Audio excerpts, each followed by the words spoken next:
Baka hindi mo na mag-discount ko yung damit ko. Mas masali yung leather. Gusto ko lang kung masira yung Julia. Ay, grabe yung init oh. So, hindi ko na gagamitin si Z1 or si Echo. Ito muna si Fazio yung gagamitin natin habang wala si Julia. Yung cute niya oh. Napaka-cute. Ano kaya itsura sa camera na ito? Okay, diyan ka lang muna. Papaandarin ko na siya.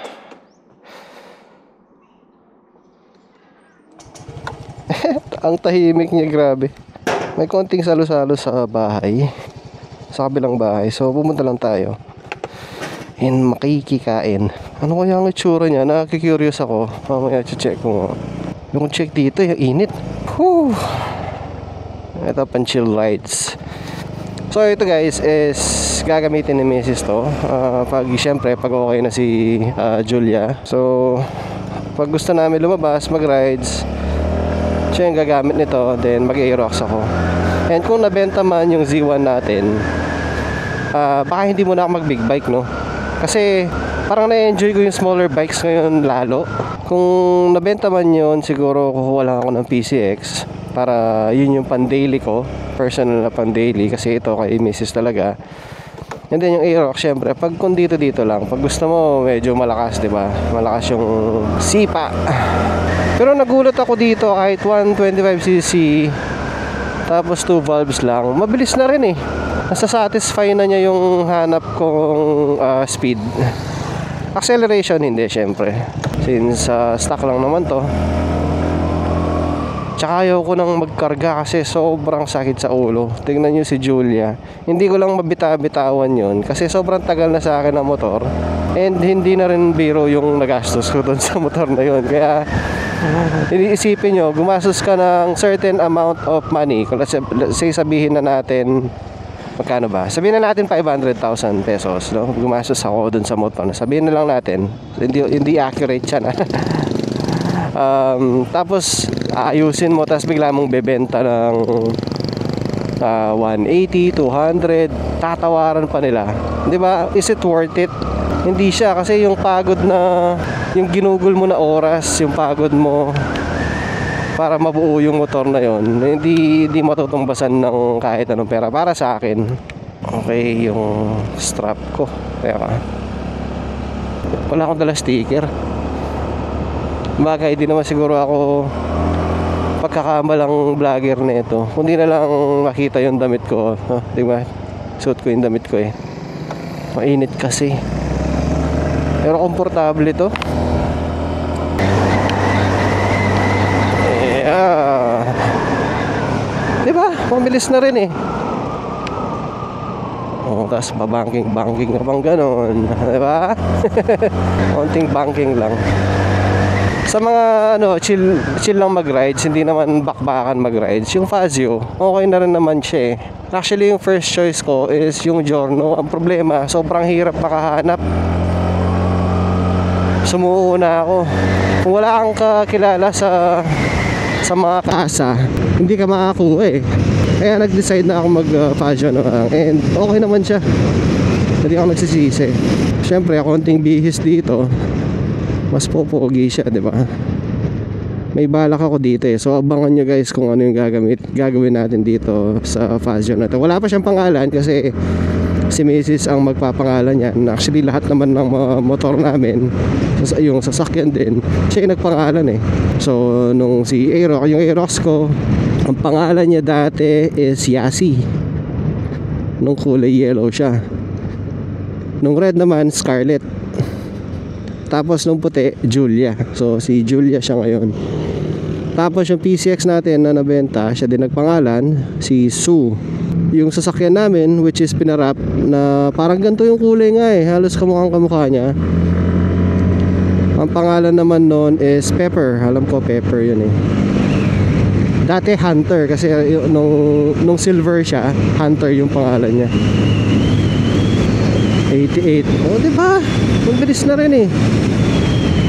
Lalo na sa city driving, hindi mo kailangan ng sobrang lakas na motor eh. Hindi mo naman magagamit yung buong power.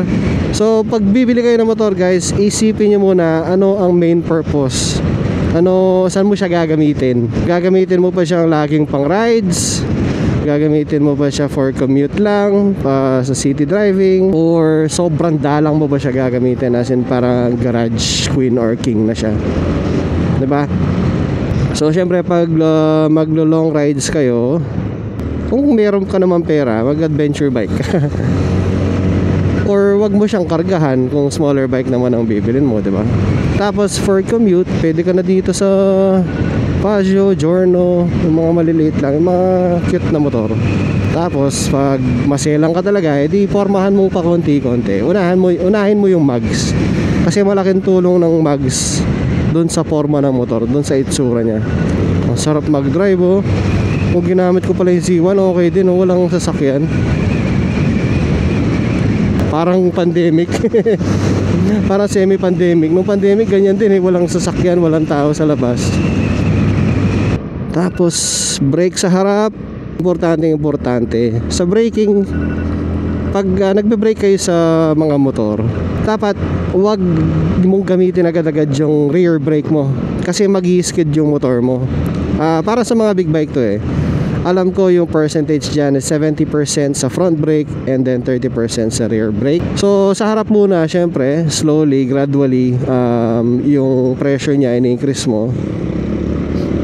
And then pag nasa medyo mabagal ka na, gamitin mo na yung rear brake. So pag mabilis, it's not recommended na gamitin yung rear brake, kasi mag-i-skid yung motor mo, mag-i-slide ka.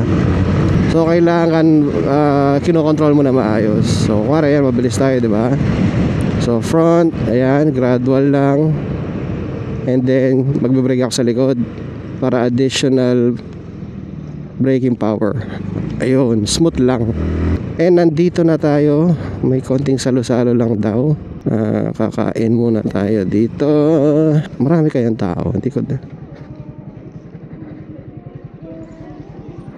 Ay, ang daming tao. Himalan. Mamagay kayo sa vlog.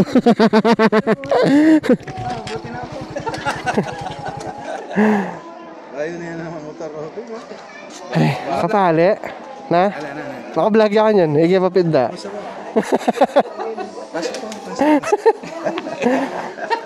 Mapali mag big bike higi modelo. Masa hindi gagamitan niya? Ito, sakto. Sakto sa mainit na panahon. First yan? First edition. Din rin something. Nanong size mo din? Large.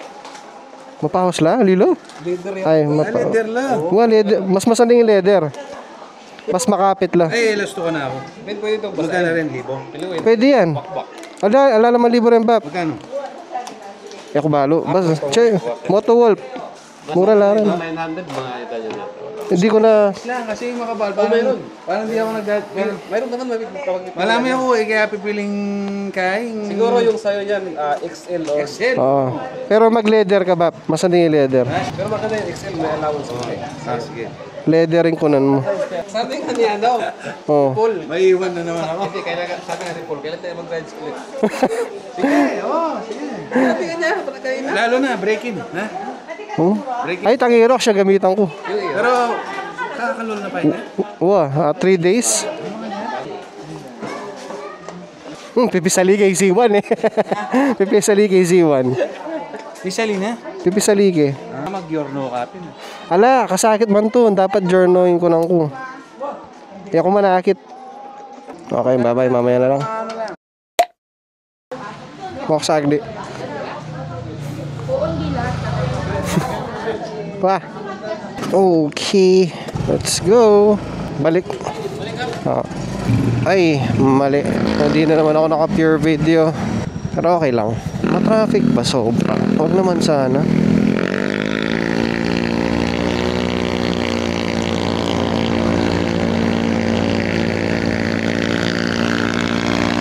Yun, nakahabol. Wala ko hindi hahabol eh.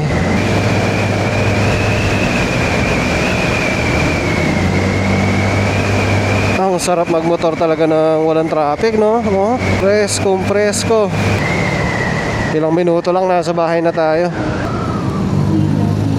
Maraming nagra-rides pag mahal na araw, no? kahit sobrang init, magra-rides pa rin sila. Ang titibay nila.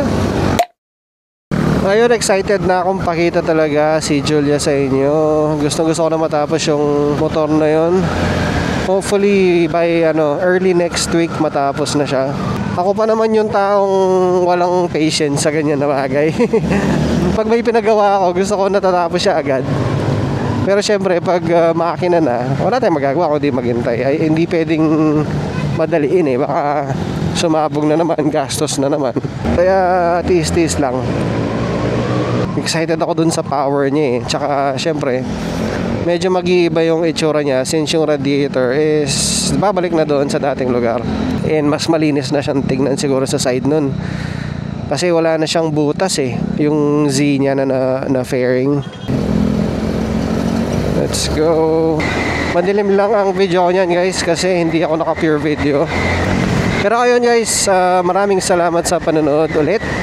Dun sa mga nag-comment, yung palang mga tumulong sa atin, nagtulak sa atin nung nasira yung Julia. Mga pulis pala yun, akalain mo. Kaya pala nung rini-review ko yung video, ay napansin ko yung sapatos nila, leather.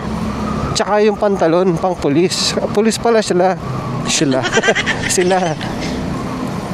Ang babait na mga pulis, taga Tarlac din sila. So shoutout sa inyo mga bossing. Sana makita ko kayo ulit. And pag nakita nyo ako sa daan, huwag nyo akong huliin. Joke lang. Ayun sir, sana makita tayo ulit. May utang pa ako sa inyo kahit merienda lang. So ayun, thank you again for watching. And syempre, I'll see you guys in my next vlog. Peace.